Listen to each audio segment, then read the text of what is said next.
우리말에 이판사판이라는 말이 있습니다. 다 아시죠? 어떨 때 쓰느냐 하면 이것도 해보고 저것도 해보고 안 되면 결국에는 뭐라고 합니까? 이판사판이다 이렇게 얘기하시죠. 근데 이게 숫자적인 그러니까 두 판, 네 판이 아니더라고요. 이게 불교 용어입니다. 불교. 그래서 제가 원래 불교 용어를 잘 안 쓰고 싶은데 이제 설명을 해야 되니까 어쩔 수 없이 한번 설명을 해보겠습니다. 원래 이 불교에서 수행, 그러니까 공부를 하고 수행하는 그 스님들이 있습니다. 그분들을 이판승이라고 합니다. 그리고 그거 외에 그냥 일반 업무, 행정이나 이런 여러 가지 일을 하는 분들을 사판승이라고 하죠. 그러면은 이 이판승과 사판승이 자기의 고유한 목적이 있는데 이 이판승은 수행이 자신의 목적이 행정을 책임져야 되는데 그걸 못해요. 일이 너무 많거나 어려운 게 되면. 또 사판승도 마찬가지입니다. 자기가 해야 할 일들의 이 경계가 무너질 때가 있다는 거죠. 이게 원래 조선 말기에 있었던 말인데 이 절에 원래 그때 조선 말에는 불교를 억압할 때가 있었습니다. 그때 이 불교를 그냥 물건을 줘가지고 만드는 어떤 그런 기능의 역할도 했었거든요. 그렇다 보니까 이 이판승과 사판승이 서로 할 일이 막 섞여버리게 되었죠. 그래서 유래가 된 말이 뭐라고요? 이 이판사판이 됐다는 그런 이야기가 있습니다. 이처럼 자신의 목적을 상실하고 또 자신의 목적과 무관한 삶을 살게 되면 본인도 힘들지만 그 자기 이웃 가까이에 있는 주위 사람들에게도 엄청난 불행한 일이 된다는 겁니다. 오늘 이 사사기 말씀을 보면 이 사사시대도 역시 이스라엘 이 백성들이 자신의 그 목적을 상실한 채 매우 불행한 시대를 살아가고 있습니다. 특히 사사기 이 말씀 바로 앞에 나오는 말씀이 여호수아서이죠.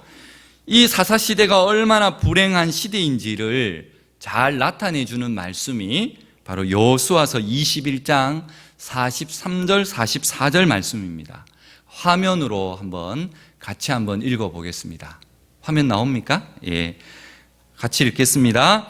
여호와께서 이스라엘의 조상들에게 맹세하사 주리라 하신 온 땅을 이와 같이 이스라엘에게 다 주셨으므로 그들이 그것을 차지하여 거기에 거주하였으니 44절 여호와께서 그들의 주위에 안식을 주셨으되 그 조상들에게 맹세하신 대로 하셨으므로 그들의 모든 원수들 중에 그들과 맞선 자가 하나도 없으니 이는 여호와께서 그들의 모든 원수들을 그들의 손에 넘겨주셨음이라.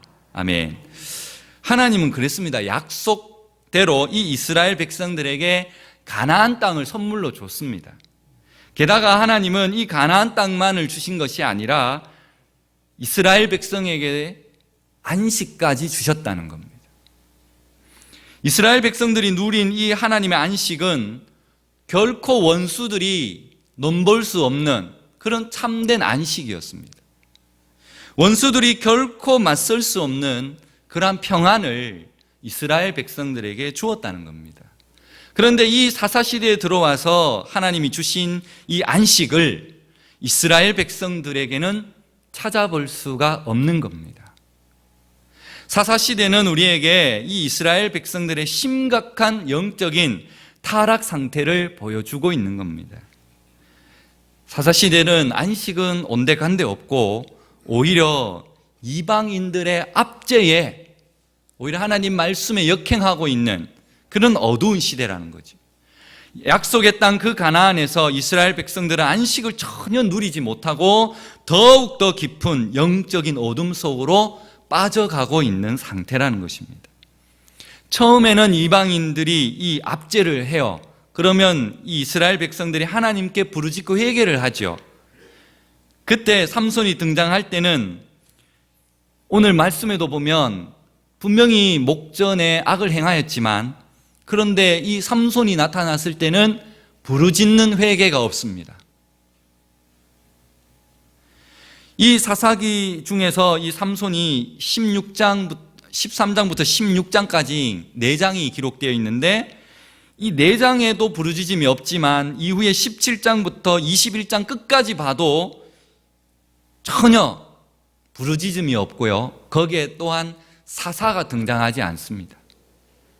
사사 시대에 삼손이 어떻게 보면 마지막 사사이지만 사무엘상에 가면 두 사람의 사사가 나타납니다. 그 한 사람이 엘리고 그리고 마지막 사무엘입니다. 물론 제사장 역할도 같이 하였습니다. 결국 그들이 요구한 게 뭡니까? 다른 나라처럼 왕을 달라고 왕을 요구한 것이 사무엘상의 시작이 아니겠습니까? 제가 수요 예배 시간에도 말씀드렸지만 이 사사시대가 300년 정도 되는데, 이 이스라엘을 구원했던 지도자 즉 사사들을 면면히 살펴봤잖아요. 복습을 한다 그랬잖아요, 제가. 그래서 최초의 사사가 누구였습니까? 이 갈렙의 사위였던 온니엘이고, 그리고 왼손잡이 사사는 에훗이었죠. 또요, 여선지자는 누구였습니까? 드보라였고요. 300명으로 10만 대군을 무찌른 사사는요, 기드온이었습니다. 그리고 서자태생이지만 잡류들과 함께 있다가 길르앗을 구원한 사사는요, 입다였습니다. 그리고 오늘 이 나시린이면서 성경 최고의 장사 삼손이죠. 그리고 그 이름 없는 여러 사사가 있습니다. 제가 그냥 적어놨지만 삼갈, 돌라, 야일, 입산, 엘론, 압돈, 그래서 12명인데요 이 사사들이 위기 때마다 이스라엘을 구원했었습니다. 다른 사사들의 행정은 작게는 한 줄 아니면 그냥 한 2장 정도인데, 이 삼손의 기록은 13장부터 16장까지 4장을 기록을 해놓았습니다. 이는 사사로서 삼손이 상당한 비중을 차지하고 있다는 것을 우리에게 알려주고 있죠. 이 시대는요, 사사시대 말기입니다. 영적인 혼란이 극에 달했고, 그때는 블레셋이 침략할 때였습니다. 하나님께서 이 단지파의 인물로 삼손을 택해가지고 이 위기를 극복해 나가시려고 합니다. 그러나 그는 하나님의 사명을 어떻게 보면 온전히 수행하지 못했다고도 볼 수가 있습니다. 오히려 적군에 잡혀가지고 비참한 최후를 맞이하는 그의 모습을 우리는 다 알고 있을 것입니다. 하나님께서 이 마지막 기회를 허락하셔서 남은 사명을 완수하였고, 그리고 장렬한 최후를 맞이한 그 삼손의 이야기를 오늘 잠깐 살펴볼까 합니다. 이 사사기 말씀을 읽으면서 하나님의 자녀인 우리가 하나님 뜻대로 살고자 하는 사람은요, 이 세상에서 어떻게 하나님 말씀대로 살아가야 할지 그것을 그 해답을 알려주는 것이 이 사사기의 기록 목적입니다. 오늘 본문은 하나님의 뜻을 따르지 않고 그냥 각기 자기 좋은 대로 세상을 좋은 시대에, 그렇게 살기 좋은 시대에 삼손을 통해서 이 시대를, 이 세대를 본받지 말고 구별된 삶을 살라라고 말씀하시는 겁니다. 우리는 왜 이 세대를 본받지 말고 구별된 삶을 살아야 하겠습니까? 그 첫 번째가 바로 사탄은 우리를 이 세상에 그냥 동화시키려고 한다는 겁니다. 오늘 본문 1절을 보시겠습니다. 1절의 말씀을 제가 읽겠습니다. 이스라엘 자손이 다시 여호와의 목전에 악을 행하였으므로 여호와께서 그들을 40년 동안 블레셋 사람의 손에 넘겨주셨다. 방금 제가 읽은 1절 말씀과 이 유사한 내용들이 사사기에 굉장히 많이 나오는 거 아시죠? 여러 번 나오는데 이 사사기에서 하나님의 이 백성들이 범죄합니다. 그러면 범죄하면 어떤 일이 일어납니까? 하나님께서 반드시 이방의 손을 통해서 징계를 합니다. 그러면 그 징계가 너무 힘드니까 결국은 다시 회개하며 부르짖습니다.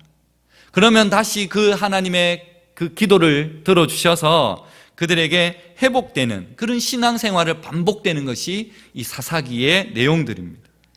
이처럼 이방인의 손에 이스라엘 백성이 넘어가면 곧 이어서 이스라엘 백성들이 하나님께 부르짖었다는 말이 반드시 나옵니다. 그런데 오늘 본문을 보면 이스라엘 백성이 하나님께 부르짖었다는 말이 전혀 나오지 않습니다. 오늘 본문뿐만 아니라 제가 아까도 말씀드렸지만 이 이후의 사사기에서는 전혀 드러나지 않는 것이죠. 삼손이 등장할 때 이때가 블레셋의 압제하에 있었죠. 백성들은 하나님의 목전에 악을 행하였습니다. 40년 동안 하나님이 그들의 손에 넘겨주었다고 했습니다. 이것은 뭘 말합니까? 바로 삼손이 등장한 이 시대는 한마디로 회개가 사라진 영적으로 어두운 시대다라는 것을 우리에게 암시해 주고 있습니다. 그것은 바로 이스라엘 백성들이 하나님께 부르짖지도 않고요, 그리고 블레셋과 같이 세상적으로 완전히 그들과 같이 동화되어 가고 있다는 것을 입증해 주고 있는 것입니다. 삼손 시대의 이스라엘의 최대 강국이 바로 블레셋인데, 이 블레셋은 과거의 미디안 족속 그리고 암몬 족속들과는 전혀 다른 정책을 씁니다. 그게 뭐냐 하면 무기를 가지고 철기를 가지고 공격하는 것이 아니라 무역을 통해서 그리고 국제 결혼을 통해서 그들의 침략, 간접 침략을 방법을 쓰는 거죠. 그러니까 쉽게 말해서 문화 정책을 쓰고 혼혈 정책을 씁니다. 왜 그렇게 합니까? 그것을 통해서 그들의 섬겼던 우상들이 자연스럽게 이스라엘 백성들에게 흘러가기를 바랬던 것입니다. 이스라엘 사람들은 그것을 블레셋의 그러한 동화 정책의 위험을 감지조차도 하지 못하고 오히려 동화되어 가고 있는 것입니다. 이처럼 우리의 이 대적 마귀는요, 각 사람마다 아니면 각 시대에마다 그런 맞춤식 전략을 사용합니다. 그 사람의 약한 점 아니면 그 시대의 문화를 적절히 사용한답니다. 어떤 걸 사용할까요? 스마트폰이 예를 들 수가 있습니다. 10년 전에 스마트폰이 없었지 않습니까? 그런데 지금은 스마트폰이 너무나도 당연시 되어 있죠. 누구나 다 사용합니다. 심지어는 유치원생들도 스마트폰을 사용합니다. 그들이 스마트폰을 놓지 않습니다. 어른들도 마찬가지죠. 그것만 있는 거 아닙니다. 술 문화도 있습니다. 인터넷도 될 수가 있습니다. TV도 될 수가 있습니다. 우리에게 너무나도 많은 것들이 우리에게 너무나 쉽게 가까이 다가올 수 있는 것들이 너무나 많다는 겁니다. 그것을 통해서 우리가 너무나 자연스럽게 동화되어 간다는 겁니다. 동성애도 마찬가지입니다. 예전에는 이 동성애를 말하는 자체가 어려운 시기였습니다. 누가 그 동성애를 함부로 말할 수 있었습니까?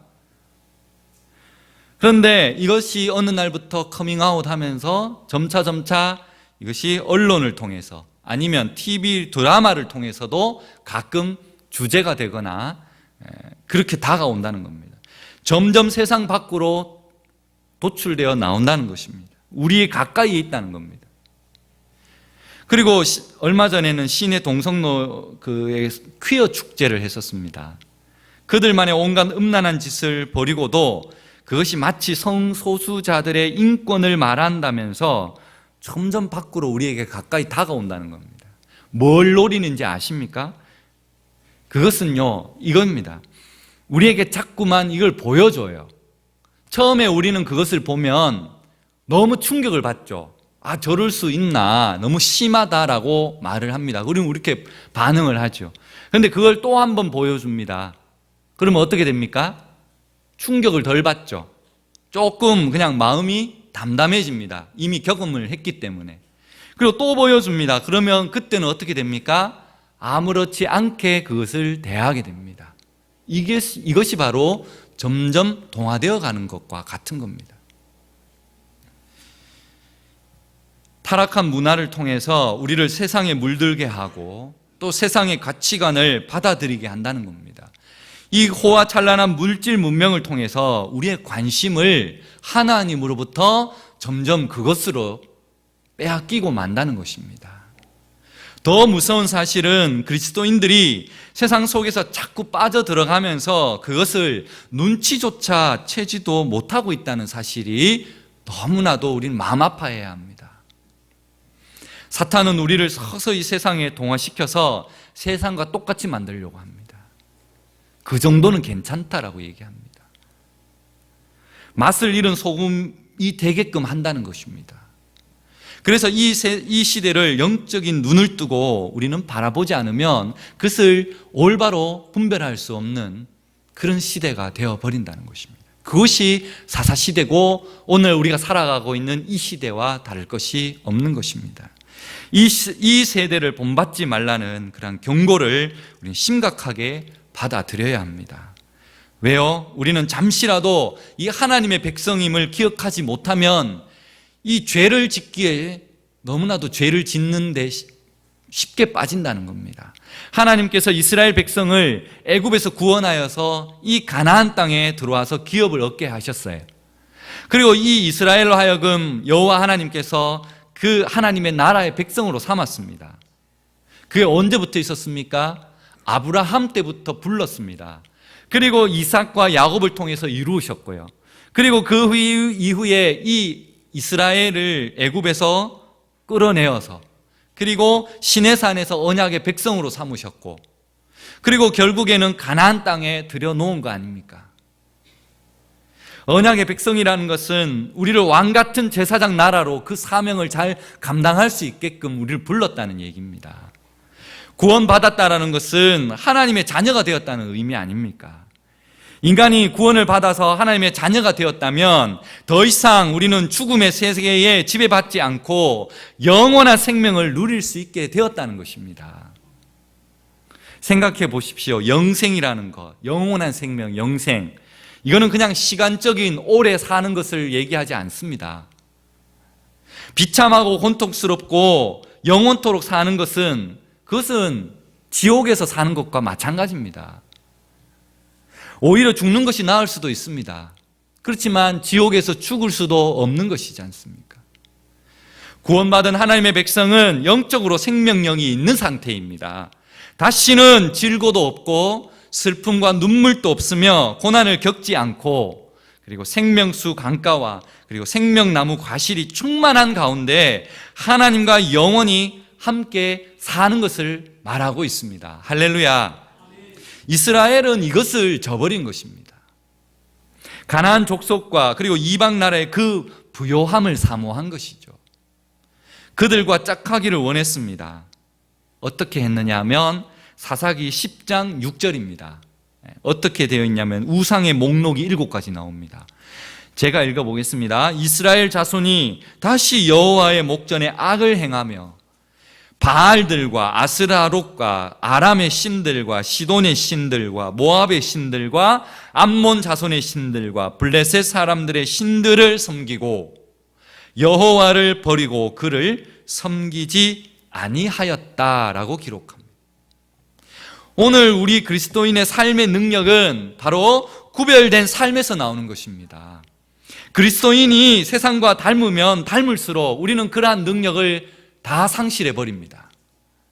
그리스도인들도 세상과 구별되어서 그 순수성을 유지해야 함에 우리의 사명이 있습니다. 우리는 절대로 이 세상과 같아질 수가 없는 겁니다. 우리는 주님의 그 핏값을 주고 산 거룩한 하나님의 백성입니다. 우리는 이 세상을 본받지 말고 하나님의 백성답게 살아갈 때 우리의 진정한 그런 참 안식을 누릴 수가 있는 것입니다. 세상은 우리가 세상과 같지 않다고 오히려 세상이 우리를 핍박합니다. 우리를 세상과 같이 살라고 우리를 유혹한다니까요. 그러나 거기에는 참된 행복이 없습니다. 결국에는 소금이 맛을 잃어버리면 어떻게 됩니까? 다만 사람들의 그 발길에 밟힐 뿐이라고 말씀하지 않았습니까? 세상을 본받지 말고 구별된 삶을 살아서 하나님 백성답게 사시기를 축복합니다. 우리는 이 세대를 본받지 말고 정말 구별된 삶을 살아야 할 두 번째는 바로 선택받는 것보다 그 이후의 삶이 더 중요한 것을 우리에게 말씀해 줍니다. 오늘 본문에 보시면 아이를 갖지 못했던 이 마노아 부부에게 어느 날 하나님의 사자가 나타나서 아들이 태어날 것이다 라고 예고를 해 주십니다. 하나님의 사자는 그 태어날 삼손을 이 나실인으로 살게 하시죠. 이 나실인은 자신을 하나님께 드려서 구별된 삶을 살아야 하는 그런 의무가 있습니다. 성경에 보면 태어나기 전부터 하나님의 그 부르심을 받고 그 역할을 주어진 사람이 3명이 있는데요. 이것을 보통 신학적인 용어로 수태고지라고 합니다. 이미 하나님의 명령, 그러니까 하나님의 그 성령의 나타나심으로 인해서 태어날 것을 알려주신 것이죠. 그 첫 번째 분이 누굽니까? 바로 우리의 구원자이신 하나님의 아들 예수님이시고요. 그리고 두 번째는요, 예수님의 그 오실 길을 예비한 세례 요한이었습니다.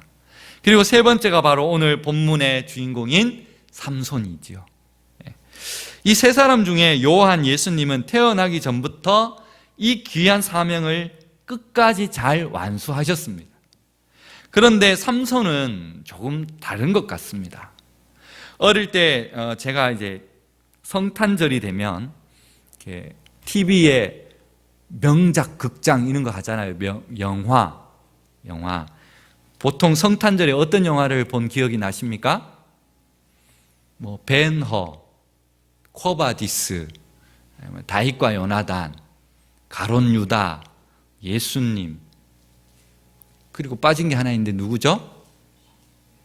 삼손과 데릴라. 예, 이거 정말 안 빠지는 영화죠. 저도 이거 정말 재밌게 봤던 기억이 납니다. 그때 제 기억에는요, 이 삼손이 이게 엄청 힘이 세잖아요. 그 힘이 머리에서 나는 줄 알았습니다. 놀라시는 몇 분이 계시는 거 보니까 저와 같은 생각을 하시는 것 같은데, 머리털이 잘리면 힘을 쓸 수가 없잖아요. 그러니까 당연히 머리에서 그의 힘이 나오는 줄 알았습니다. 제가 이래 말하면 아니라는 얘기죠. 정말 삼손이 머리카락에서 힘이 나오는 것입니까? 많은 사람들이 그렇게 생각을 하는데 그렇지 않습니다. 그에게 필요할 때마다 하나님의 그 권능과 신이 임합니다. 그래서 그 힘을 발휘하게 하게 한 것이지 머리카락 그 자체에 힘이 있는 것은 아니라는 것입니다. 사사기 15장 14절 말씀을 한번 보겠습니다. 화면에 나오죠. 삼손이 레히의 이름에 블레셋 사람들이 그에게로 마주 나가며 소리 지를 때 여호와의 영이 삼손에게 갑자기 임하심에 그의 팔 위에 밧줄이 불탄 삼과 같이 그의 결박되었던 손에서 떨어진지라. 그냥 머리카락에 의존해서 힘이 난 것이 아니라 여호와의 영이 임했기 때문에 그에게 힘이 있는 것이죠. 나중에도 마찬가지입니다. 이 드릴라의 이 개교로 머리가 밀렸잖아요. 근데 힘을 전혀 못 써요. 그리고 마지막에는 갑자기 머리가 조금 자라니까 또 힘이 난 줄 알고 막 무너뜨리지 않습니까? 그렇죠? 근데 그것을 끝까지 잘 읽어보시면 결코 그렇지 않습니다. 하나님께 드려진 이 나실인인데, 이 나실인이 머리가 깎였다는 것은 결국 이 나실인 서원의 파기를 말하고 있는 겁니다. 그렇기 때문에 하나님이 잠시 떠난 것이죠. 영이 떠난 것이죠. 뿐만 아니라 최후에 그가 힘을 발휘한 것도 다시 자란 머리카락 때문이 아니라 하나님께 마지막 힘을 구하여서 그 들으신 것을 묘사해 주고 있는 것입니다. 제가 나중에 다시 한번 그 말씀을 읽겠습니다. 결국 본문을 통해서 알 수 있는 중요한 사실은 나실인으로 부르심을 받았다 할지라도 그 서원을 제대로 지키지 않았을 때 하나님께서 그에게 주어졌던 힘을 거두어 가신다는 것입니다. 나실인이란 하나님 앞에 거룩하게 구별된 사람인데 이 각 시대 때마다 많은 사람이 있었습니다. 나실인 서약을 하고 일정 기간 동안 그냥 나실인으로 살아가야 해요. 그것이 어디에 나와 있냐면 민수기 6장 1절에서 20절에 기록되어 있는데 6가지로 나와 있습니다. 나실인에 대해서 나옵니다. 6가지를 요약하면, 첫째는 자기 몸을 하나님께 거룩하게 드려야 하고, 그리고 포도주나 독주를 멀리해야 하고, 그리고 머리를 자르지 말아야 하고, 그리고 시체나 부정한 것을 만졌어도 안 됩니다. 그리고 이를 어기면 머리를 밀고 다시 시작해야 돼요. 그리고 마지막 6번째는 기간이 지나면 나실인에서 해체될 수가 있습니다. 보통 나실인은 일정 기간 동안 서원을 하는 날만 나실인으로 살 수가 있는데, 이 삼손은요, 일정한 날의 나실인이 아니라 그는 태어날 때부터 나실인으로, 즉 평생 나실인입니다. 이런 사람은 흔하지 않죠. 물론 본문처럼 분명한 구절은 없지만 사무엘도 나실인입니다. 평생. 그리고 세례 요한도 평생 나실인입니다. 나중에 한번 찾아보십시오. 사무엘상 1장, 오늘 본문 있었죠? 오전 예배 본문에 나와 있었고요. 그리고 누가복음 1장 15절에도 나와 있습니다. 근데 제가 여러분 한번 질문을 해보겠습니다. 조금 졸리신 것 같아서. 요즘 나실인 볼 수 있습니까?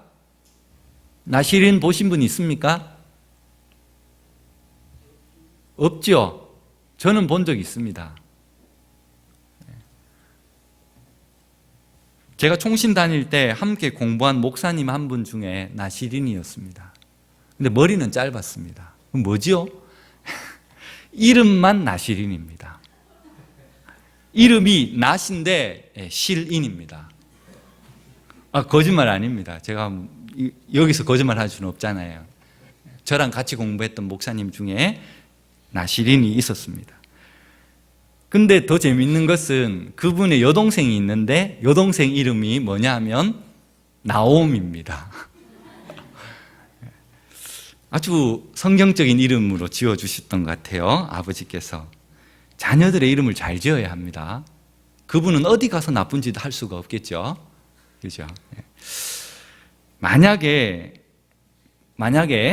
나실인으로 태어나서 하나님의 복을 받고 이 성령에 충만했던 삼손이 그냥 아무런 실패가 없이, 나실인이었는데 그가 중간에 실패가 없이 그냥 완벽하게 성공한 그런 영웅으로 살았다면, 아마 우리는 이 이야기를 오늘 우리와 무슨 상관이 있겠냐라고 생각할 수 있을 겁니다. 우리와 전혀 접촉점도 없고 감동도 없을 것이고, 그리고 도전도 없고 용기도 우리에게 주지 못할 그런 삼손의 이야기가 될 것입니다. 그런데 삼손은 나실인으로 실패하였습니다. 하나님 앞에 거룩하게 구별된 사람으로 살아가지 못했다는 거죠. 그러나 하나님은, 지금 중요한 거예요, 하나님은 그 실패까지도 용서해 주셨습니다. 그리고 그가 돌아오기를 기다렸다는 것입니다. 그리고 그것을, 과거에 잘못했던 것을 드러낸 것이 아니라 덮어주셨습니다.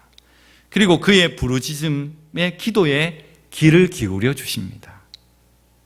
이러한 사실에 우리가 위로를 받는 거죠. 삼손이 모든 것이 완벽했다면 우리는 절대로 위로받을 수 없습니다. 그 대목이 어디 있느냐 하면 사사기 16장 28절입니다. 화면에 나올 겁니다. 16장 28절 제가 읽어보겠습니다. 삼손이 여호와께 부르짖어 이르되 주 여호와여 구하옵나니 나를 생각하옵소서. 하나님이여 구하옵나니 이번만 나를 강하게 하사 나의 두 눈을 뺀 블레셋 사람에게 원수를 단번에 갚게 하옵소서. 하나님이 결국 끝에는 이 삼손을 들어 사용하셨다는 얘기입니다. 성경에 나오는 인물은 누구든지 성경 속에 그 사람만 보면 안 됩니다. 그 사람 배후에서 역사하시는 하나님을 바라봐야 합니다. 성경은 완벽한 사람의 이야기가 아닙니다. 성공한 사람의 이야기도 아니고 힘이 센 사람의 이야기도 아닙니다. 성경은 실패하여 쓰러진 그 사람을 다시 일으켜 세우시고 회복시키는 그러한 하나님의 능력을 말씀하고 있는 것입니다. 실패한 사람에게 임하시는 그 하나님의 은혜가 얼마나 큰 것인가를 일깨워주는 살아있는 하나님의 말씀인 것을 믿으시기 바랍니다. 히브리서 11장은 믿음장이죠. 히브리서 11장 32절에 보면 이 믿음장 안에 믿음의 이 반열에 삼손을 기록합니다. 절대로 올라갈 수 없을 것 같은 이 삼손이 믿음의 그 반열에 올라가 있다는 것입니다. 한 걸음 더 나아가서 이 삼손의 이야기를 통해서 성령께서 오늘을 살아가는 우리에게 어떤 교훈을 하고 계십니까? 부르심보다 더 중요한 것은 그 부르심으로부터 그 이후에 얼마나 주어진 그 사명을 잘 감당하고 살아가느냐, 그것을 우리에게 보여주시고자 하는 것입니다. 이스라엘 백성의 사명은 무엇입니까? 가나안 땅을 정복하는 것입니다. 이것을 통해서 이스라엘은 은혜로 구원을 얻었습니다. 이스라엘 백성이 생명을 걸고 전쟁에 나아가서 이 가나안 땅을 정복해 나가듯이 오늘 우리에게도 성도들에게 세상과 치열한 전투로 나아가서 그 세상을 정복하는 것이 우리의 사명입니다. 이스라엘 백성이 이 가나안 족속들과 전쟁을 하는 것, 바로 거기에 하나님의 백성으로서의 가치가 있습니다. 하지만 하나님의 백성으로서의 가치가 나타나지 않는다면 가나안 땅에서 제 아무리 부유하게 산들 아니면 풍족하게 산들 그게 무슨 의미가 있겠습니까? 하나님을 떠난 인생인데, 가나안 사람이 아무리 친하게 지내고 가나안 사람들과 아무리 친하게 지내고 그 혼인하고 그들의 문화를 받아들여서 사이좋게 지낸다고 한들 그 하나님의 백성으로서의 가치가 나오지 않는다면 그것은 오히려 하나님의 심판과 저주만이 있을 뿐입니다. 시편 84편 10절에 말씀합니다. 주의 궁전에서의 한 날이 다른 곳에서의 첫날보다 나은즉 악인의 장막에 사는 것보다 내 하나님의 성전 문지기로 있는 것이 좋사오니. 할렐루야. 이 부르심을 받은 저와 여러분이 앞으로의 삶에서 자신에게 주어진 사명을 잘 감당하면서 이 세상과 영적 전투를 기꺼이 싸워 이기시기를 축복합니다. 이제 말씀을 맺겠습니다. 사랑하는 성도 여러분, 이 사사시대는 이 이스라엘 백성이 자신의 삶의 목적이 무엇인지를 상실하는 시대입니다. 이 이스라엘 백성은 자신이 왜 출애굽으로부터 이끌어내어서 그 출애굽의 은혜를 받았는지 그 목적을 잃어버렸습니다. 이스라엘 백성은 자신들이 왜 가나안 땅에 정착해서 살아가야 되는지를 그런 목적을 망각했다는 것입니다. 하나님이 이 이스라엘을 제사장의 나라로, 그리고 하나님이 이스라엘을 거룩한 백성으로 삼은 신앙의 목적은 바로 이스라엘 백성들은 너무나도 철저하게 망각해 버린 것입니다. 그래서 목적을 상실한 인생이 또는 신앙이 어떤 결과를 가져오는지 이 사사기를 통해서 우리는 너무나도 잘 알 수가 있는 것입니다. 목적을 잃어버린 신앙은 하나님의 참된 안식을 누리지 못합니다. 아무리 겉이 화려하고 성공한 것처럼 보여도 우리들의 신앙이 하나님이 주신 그 목적을 잃어버리면 거기에는 하나님의 참된 안식이 없는 것입니다. 우리들은 하나님께서 왜 나를 구원하셨는지 스스로 자기에게 질문해 보아야 합니다. 하나님은 아무런 목적 없이 그냥 저와 여러분을 부르신 것이 없습니다. 하나님을 믿는다는 것은 분명한 목적이 있는 삶으로 부르셨다는 것입니다. 하나님께서 우리를 처음 부르실 때 우리가 얼마나 악한 죄인이었는지 다 알고 부르셨습니다. 처음 부르실 때 우리를 사랑하셨다면 그러면 지금 우리가 은혜 받은 지금은 그 하나님이 우리를 더 사랑하고 있다는 증거가 되는 것입니다. 주께서 피로 우리를 값주고 사신 그 은혜를 아는 성도라면 주님 앞에 자신을 바치기를 주저하지 말아야 할 것입니다. 그런데 자신을 바치기를 주저한다면 그것은 아직도 십자가 대속의 사랑을 모르고 있거나 아니면 세상에 너무나 내가 동화되어서 그것을 깨닫지 못하고 있다는 그런 말씀을 오늘 우리에게 주시는 것입니다. 내 주 예수 주신 은혜 한 없건만 내 주 앞에 이 적은 것 다 드리니 주 예수여 내 정성을 받으소서. 우리 317장을 함께 부르시고 우리 시간 함께 한번 기도의 시간을 갖기를 원합니다. 317장 찬송하겠습니다.